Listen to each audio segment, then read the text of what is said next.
Good morning बच्चों। बेटा आज नया टॉपिक स्टार्ट कर रहे हैं, Kepler's law of planetary motion. ठीक है, यानी प्लेनेटरी मोशन को डिस्कस करने के लिए कैप्लर ने 3 लॉ दिए हमें, और वो तीनों लॉ प्लैनेट्स के जो मोशन है उनको कंप्लीटली डिफाइन करते हैं। तो सबसे पहले हमारे पास जो कैप्लर फर्स्ट लॉ आता है वो हमें क्या बताता है कि बेटा सन के अराउंड चारों तरफ जो हमारे प्लैनेट्स होते हैं वो इलिप्टिकल ऑर्बिट में रिवॉल्व करते हैं। किस में रिवॉल्व करते हैं? इलिप्टिकल ऑर्बिट में। तो उसको हम बोलते हैं लॉ ऑफ ऑर्बिट, क्योंकि वो ऑर्बिट बताता है कि जो हमारे प्लैनेट्स है वो कैसे पाथ को फॉलो करते हैं। तो उनका पाथ जो होता है वो इलिप्टिकल होता है, बट हम समझने के लिए उनको सर्कुलर मान लेते हैं। तो वहां पे परफेक्ट सर्कुलर नहीं होता है, इलिप्टिकल होता है। ओके, सर्कुलर क्यों ले लेते हैं? क्योंकि इजी होता है उसको समझना थोड़ा।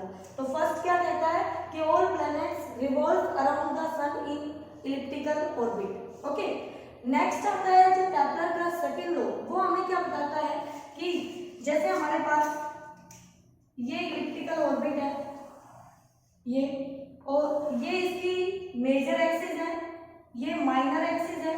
यानी इलिप्स में एक एक्सिस बड़ी होती है, एक एक्सिस छोटी होती है, तो इसको मेजर एक्सिस बोलते हैं बेटा, मेजर एक्सिस। और इसको हम माइनर एक्सिस। ठीक है, तो यहाँ पर अगर ये सेंटर है, इसको ए नाम दे देते हैं हम, तो ये कहलाती है semi major axis, semi major axis, और ये कहलाती है सेमी माइनर एक्सिस। ओके, इसको हम बी से रिप्रेजेंट करेंगे और इसको हम ए से रिप्रेजेंट करेंगे। ओके, तो यहाँ पर जो हमारे पास जो सन होता है, इस इलिप्स के दो फोकाई होती है, दो फोकस। तो एक ये होगा और एक इधर कहीं होगा बेटा इस रीजन में। तो इन किसी एक फोकस पे हमारा सन माना जाएगा। तो ये हमारा सन है इस फोकस पे। ठीक है, तो यहाँ पर अगर सन है तो इसके चारों तरफ जो प्लेनेट है, मान लो ये है और वो इस पाथ पे ऐसे फॉलो कर रहा है, तो उस प्लेनेट की जो एरियल वेलोसिटी होती है, यानी एरियल वेलोसिटी का मतलब क्या है? एरियल वेलोसिटी का मतलब है कि वो कितने टाइम में कितना एरिया स्वैप करता है, D A by D T, वो उसका कांस्टेंट रहता है बच्चों। एरियल वेलोसिटी क्या रहती है? सेम रहती है। कैसे? जब वो प्लेनेट दूर होता है तो वो बेटा दूर होता है तो वो ऐसे इतने टाइम में इतना एरिया स्वैप करता है, ये देखिए, ये देखिए। और जब वो पास आता है घूमते हुए तो वो उतने ही टाइम में इतना एरिया स्वैप करता है। तो देखिए यहाँ पर अगर यहाँ पे आर रेडियस बढ़ गया तो आर छोटी है, देखो आर छोटी है, और यहाँ पे अगर रेडियस छोटा है तो आर बड़ी है, यानी कि वो इक्वल टाइम में इक्वल एरिया स्वैप करता है, इक्वल टाइम में equal area swap by the planets according to Kepler's second law. इसलिए उसकी एरियल वेलोसिटी क्या रहती है? कांस्टेंट रहती है। तो सन की जो ये वाला जो पॉइंट है सन के यहाँ, ये नजदीक पॉइंट है, तो इस पॉइंट को हम बोलते हैं पेरिहेलियन पॉइंट।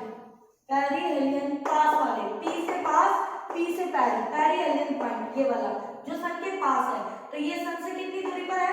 r1 दूरी पर है। ठीक है, सन से दूसरा जो पॉइंट है वो दूर है, तो उसको बोलेंगे एपीहेलियन, अलग दूर, तो इसको बोलेंगे एपीहेलियन पॉइंट। ठीक है, तो एपीहेलियन पॉइंट जो है वो आपका सन से r2 दूरी पर है।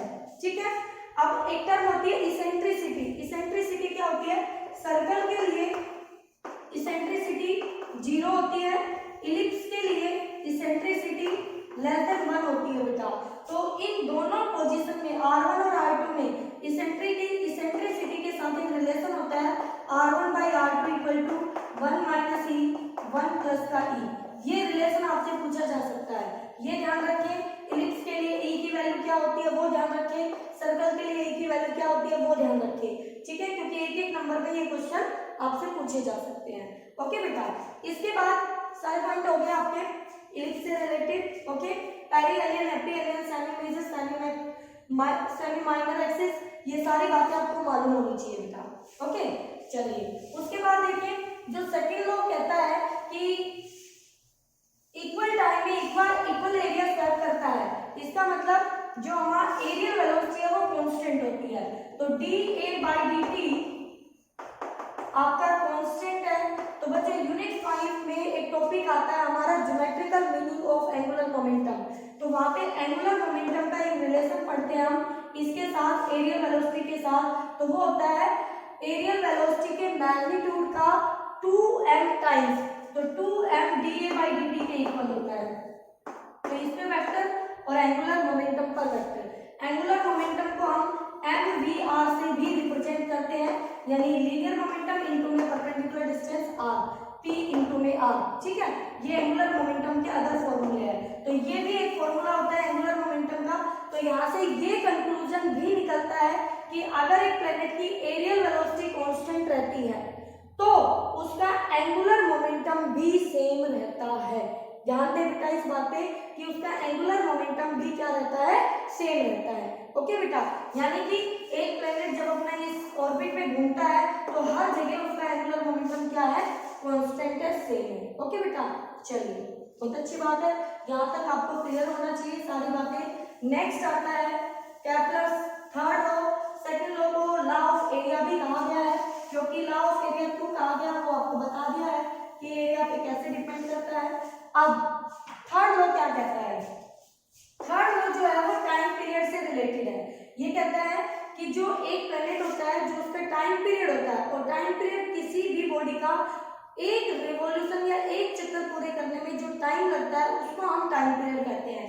तो टाइम ये कहता है कि टाइम पीरियड का स्क्वायर इज डायरेक्टली प्रोपोर्शनल होता है cube of semi major axis के, cube of semi major axis के, या उसको ये कह सकती हूँ A cube. Semi major axis आपने ए से रिप्रेजेंट किया है तो ए क्यूब। फॉर सर्कल हो, फॉर सर्कल तो सर्कल की रेडियस r होती है तो T square directly proportional to r cube, आप ऐसे लिख सकते हैं।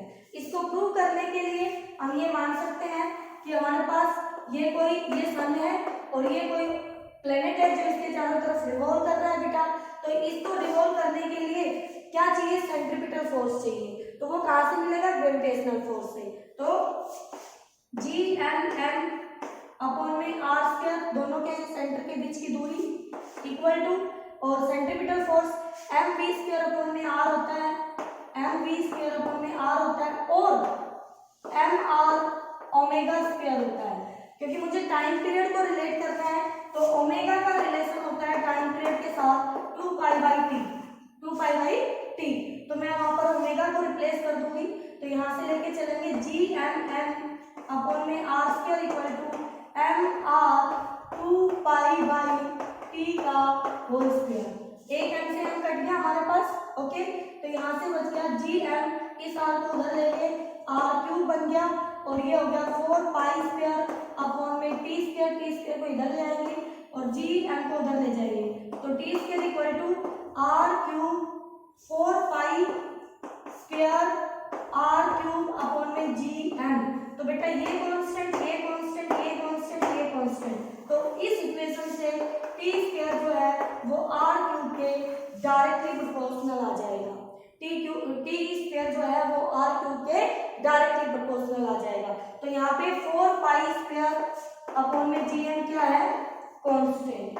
क्या है ये हमारा कांस्टेंट। अगर यहाँ ग्राफ पूछे इन दोनों में डायरेक्टली रिलेशन है तो टी स्क्वायर ये है, इधर आर क्यूब है, तो हमारा स्ट्रेट लाइन कर्व आएगा। कैसा आएगा, स्ट्रेट लाइन कर्व। तो इन दोनों का जो रेशियो होगा दिस अपॉन में दिस, टी स्क्वायर अपॉन में आर क्यूब, वो इक्वल टू आएगा 4 पाई स्क्वायर अपॉन में जी एम के। तो देखो स्लोप इसका कांस्टेंट है तो इसका स्लोप हमें क्या देगा, तो इसका स्लोप हमें देगा T square by R cube. ये टी है, वाई एक्सिस, ये एक्स एक्सिस आर क्यूब, तो टी स्क्वायर अपॉन में आर क्यूब, तो ये वैल्यू देगा हमें 4 पाई स्क्वायर अपॉन में जी एम की। ठीक है बेटा, तो ये थे केपलर के 3 लॉ। केपलर फर्स्ट लॉ बताता है कि उसका ऑर्बिट कैसा है प्लेनेट का जिसमें वो रिवॉल्व करता है, तो वो इलिप्टिकल है नेचर में। फिर सेकंड लॉ बताता है कि उसकी एरियल वेलोसिटी कैसी है, कांस्टेंट रहती है। वहां से हमें ये भी पता चला एंगुलर मोमेंटम क्या रहेगा, कांस्टेंट रहेगा। थर्ड लॉ में क्या बताया कि जो टाइम पीरियड है रिवॉल्यूशन का उसका स्क्वायर डायरेक्टली प्रोपोर्शनल होता है सेमी मेजर एक्सिस के क्यूब क्यूब के, और उसको हमने प्रूव भी किया बेटा, ठीक है। तो इस तरह से हम ये प्रूव करेंगे, इसे आगे हम नेक्स्ट लेक्चर में करेंगे। तो आप इसको अच्छे से कर लेना, यहाँ तक कोई भी डाउट हो तो डिस्कस कर लेना। ओके बच्चों।